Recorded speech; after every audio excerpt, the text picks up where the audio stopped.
Hey, I hope you guys are doing well. Welcome back to the Star Trek Iceberg. We're just going to jump right into the second layer today. Once again, thank you to the creators of the original charts, links in the description, and thank you for watching.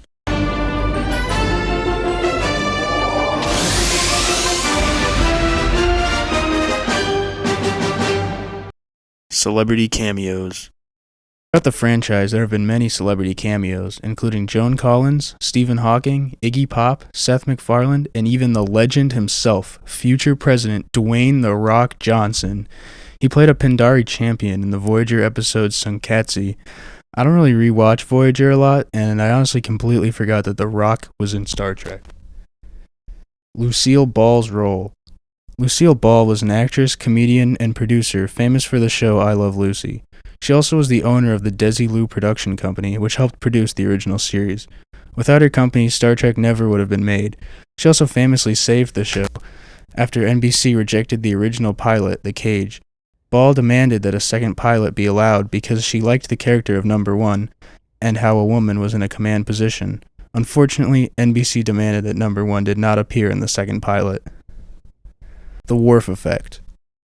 The Worf Effect is the idea that if a new villain was meant to appear unstoppable or as a serious threat, he or she would beat up Worf, the strongest crew member of the ship. If a character could best Worf, then the viewer knows that they're no joke. Klingon Hamlet.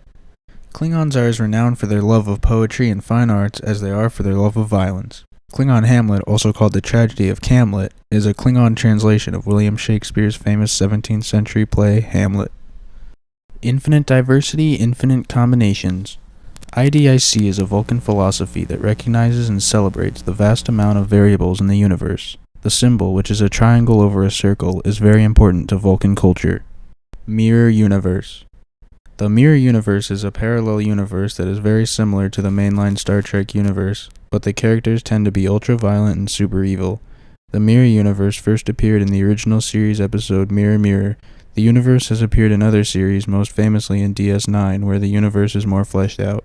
I really enjoy these episodes. It is always fun to see the actors break character, and you can tell that they're having a really good time performing. Jeffery Combs. Jeffery Combs is a legendary Star Trek actor. He originally auditioned to play Commander Riker in The Next Generation, but did not get the role.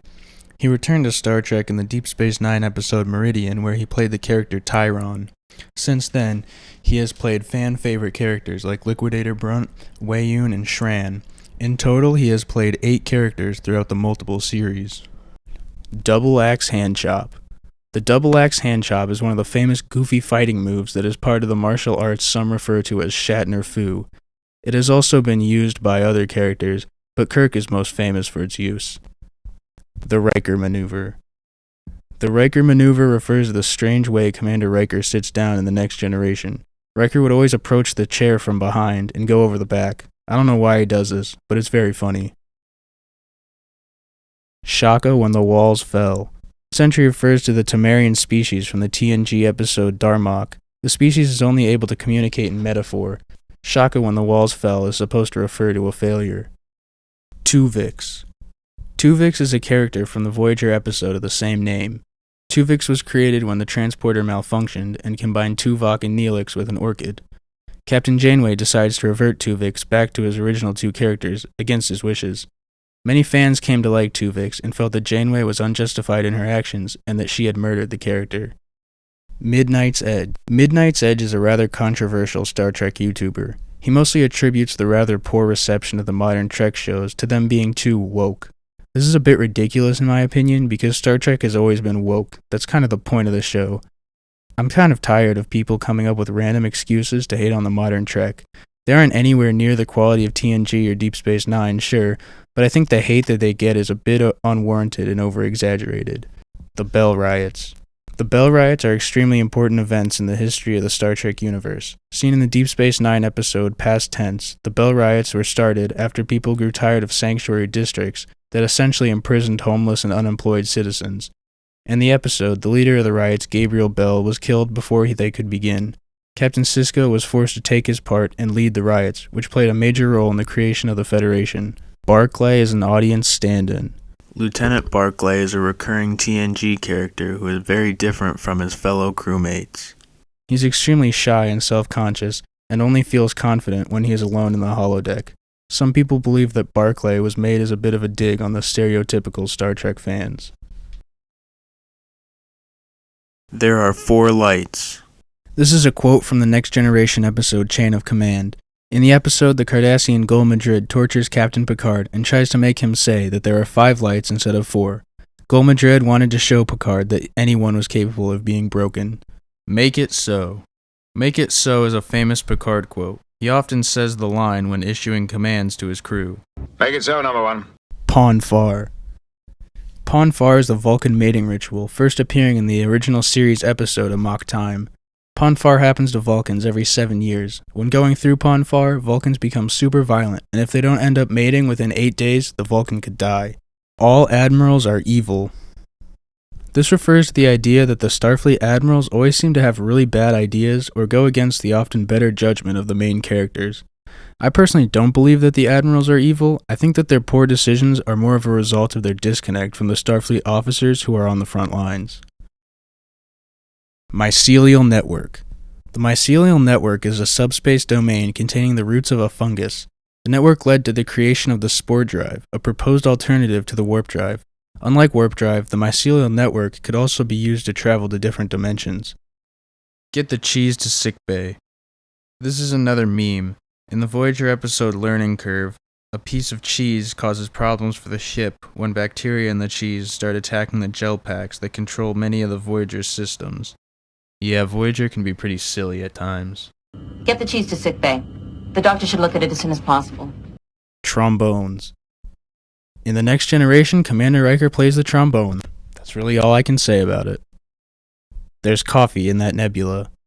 Another goofy quote from Voyager. Captain Janeway loves coffee, but unfortunately for her, the ship is losing power, which means that replicators have to go offline.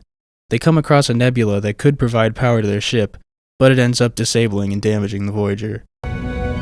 There's coffee in that nebula. Chekov in Space Seed. In the second movie, The Wrath of Khan claims to recognize Chekov from the episode Space Seed. However, Chekov's first appearance was in Season 2, while Space Seed is from Season 1. Multiple Borg Queens. There's really not that much to say about this one. There are multiple Borg Queens. The original one dies in First Contact, and another queen shows up in the Voyager episode Dark Frontiers. Although they are separate entities, they appear to share a consciousness. Voyager torpedo count. The Voyager crew claims to only have about 30 proton torpedoes at the beginning of the series, but they end up using about 120 throughout the whole show.